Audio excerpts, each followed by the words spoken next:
என் அன்பு குழந்தையே, இந்த சுபமங்கல நாளில் ஒரு சுபிக்ஷமான விஷயத்தை உன்னிடம் சேர்க்கவே நான் அன்போடு காத்திருக்கின்றேன். இதை முழுமையாக கேள். உனக்கும் என் மனதின் சந்தோஷம் உன் மனதில் தொற்றிக்கொள்ளும். எப்பொழுதும் உன்னுடைய பிரார்த்தனையோடு நீ ஒன்றை சேர்த்து வேண்டிக் கொள்கிறாய். அது என்னுடைய ஆலயம் வந்து என்னை நீ தரிசிக்க வேண்டும் என்பது. இதை பிரார்த்தனை என்பதை விட உன்னுடைய ஆசைகளில் மேலானது என்று கூறலாம். அதிலும் சில பல நிபந்தனைகளுடனே வேண்டிக் கொள்கிறாய். நீ என் ஆலயத்திற்கு எப்படி வர வேண்டும், யாருடன் வர வேண்டும், எவ்வாறு வர வேண்டும், எந்த மனநிலையில் வர வேண்டும், எந்த தகுதியில் வர வேண்டும் என்ற நிபந்தனைகள் போட்டே என்னிடம் சொல்கின்றாய்.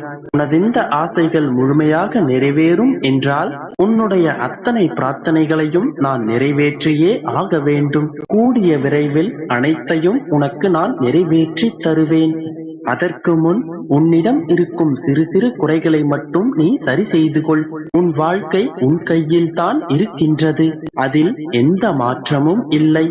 ஆனால் உன் வாழ்க்கைக்கு முழு பொறுப்பு நீ என்று நினைக்கிறாய். உன்னுடைய எல்லா கவலைகளுக்கும் அதுவே காரணம். நல்லதோ கெட்டதோ உனக்கானவை அனைத்தும் ஏற்கனவே எழுதி வைக்கப்பட்டு விட்டது. இதிலிருந்து யாராலும் தப்ப முடியாது. உன்னுடைய எண்ணங்கள் சீராக இருப்பதில்லை.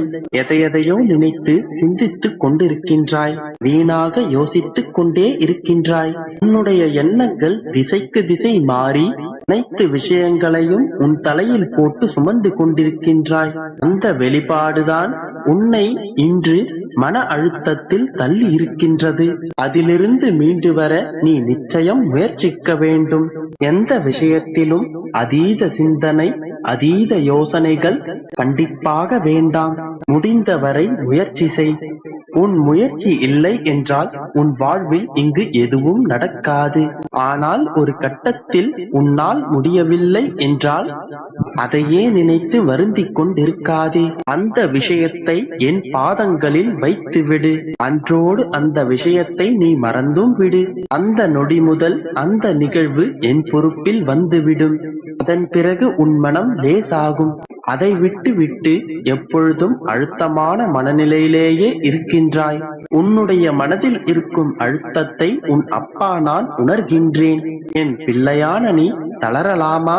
நீ துவண்டு போகும் மனநிலையை கொண்ட என் பிள்ளையா? இல்லையே. உன்னுடைய மன வலிமை எத்தகையது என்று உன் அப்பாவிற்கு நிச்சயமாக தெரியும். நீ சாதிக்க பிறந்தவள். மீண்டும் எழுந்து வா. உற்சாகமாக உன்னுடைய வேலைகளை மீண்டும் செய். இன்று முதலே உன் வாழ்வில் நன்மைகள் நிகழத் தொடங்கும். நம்பிக்கையோடு இரு. நல்லதே நடக்கும். என் அன்பு குழந்தையே, இரவு முழுவதும் அழுது கொண்டு இதற்கு ஒரு முடிவே இல்லையா என்று கேட்டுக்கொண்டிருக்கின்றாய்.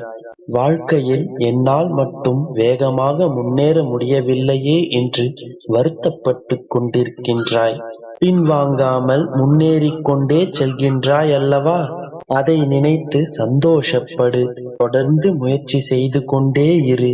காற்றில் ஈரப்பதம் இருந்தால்தான் அடிக்கும் காற்று கூட சுகமான தென்றலாய் இருக்கும். அதே போல சாதிக்க வேண்டும் என்ற எண்ணம் இருந்தால்தான் வெற்றிக்கனியை பறித்து சுவைக்க முடியும். என்ன ஆனாலும் என்னுடைய இலக்கை நான் வென்றே தீர்வேன் என்ற உறுதி உன்னுடைய மனதில் இருக்க வேண்டும். அப்பொழுதுதான் உன்னுடைய வாழ்க்கையில் நீ சுடர்விட்டு பிரகாசமாக ஜொலிக்க முடியும். தைரியமாக போராடு. உன்னால் முடியும். உனக்கான நம்பிக்கையாக நான் எங்கும் சூழ்ந்திருப்பேன். உன்னை உன் வாழ்வில் ஜொலிக்க வைப்பேன். தூய எண்ணங்களும் நல்ல செயல்களும் ஒருபோதும் உன்னை உன் வாழ்க்கையில் கைவிடாது.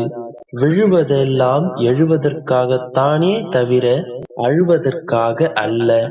அதனால் அனைத்து பாரங்களையும் என்மேல் சுமத்திவிட்டு எழுந்து நின்று போராடினால் உன் முன்னேற்றத்தை யாராலும் தடுக்க முடியாது. மற்றவர்கள் எப்பொழுதும் உன்னிடம் வந்து இதை முயற்சி செய், அதை முயற்சி செய் என்று சொன்னால் அது கசக்கத்தான் செய்யும். நம் வாழ்க்கைக்காக நாமே முயற்சித்தால்தான் அது இனிக்கும். மரங்களில் பழங்கள் இருந்தால்தானே பறவைகள் மரங்களை தேடி வரும். உன் வாழ்க்கையில் உயர்வு இருந்தால்தானே உறவுகள் உன்னை தேடி வரும். நன்றாக புரிந்து கொள்.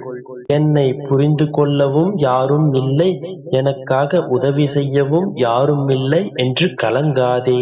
உதவி செய்வதற்கும் உன்னை புரிந்து கொள்வதற்கும் நான் இருக்கும் பொழுது நீ ஏன் மற்றவர்களுக்காக ஏங்கிக் கொண்டிருக்கின்றாய்?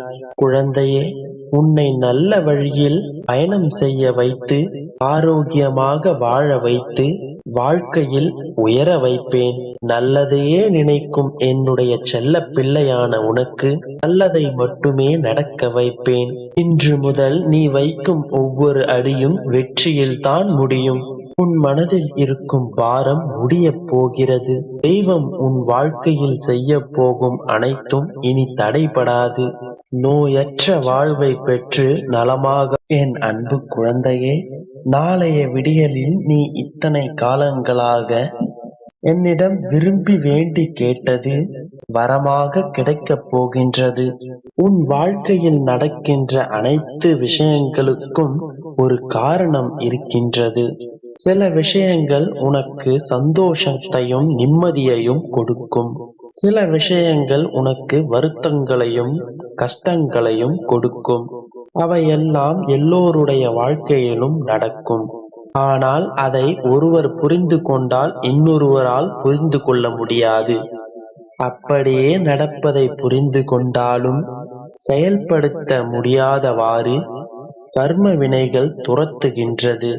மாய வலையில் சிக்க வருகிறாய். என்றைக்கும் ஒன்றை மட்டும் புரிந்து கொள். என் குழந்தையே, எப்பொழுதும் மனம் சொல்வதை கேட்டு அதை செயல்படுத்துபவராக நீ இருக்க வேண்டும். நடக்கும் விஷயங்களுக்கேற்ப உன் மனம் அசை போடக்கூடாது. என்றைக்கும் எதற்கும் அடிமையாகாதே. அது உன்னை ஆள ஆரம்பித்துவிடும். அது நடந்தால் உன் தன்னிலையை நீ மறப்பாய். உன்னை மீறி எல்லா நிகழ்வுகளும் உன் வாழ்க்கையில் நடக்கும். ஒன்றை தெரிந்து கொள் குழந்தையே, உன் தோற்றத்தில்தான் நிழல் தெரிய வேண்டுமே தவிர நிழலில் இருந்து தோற்றம் தெரியக்கூடாது.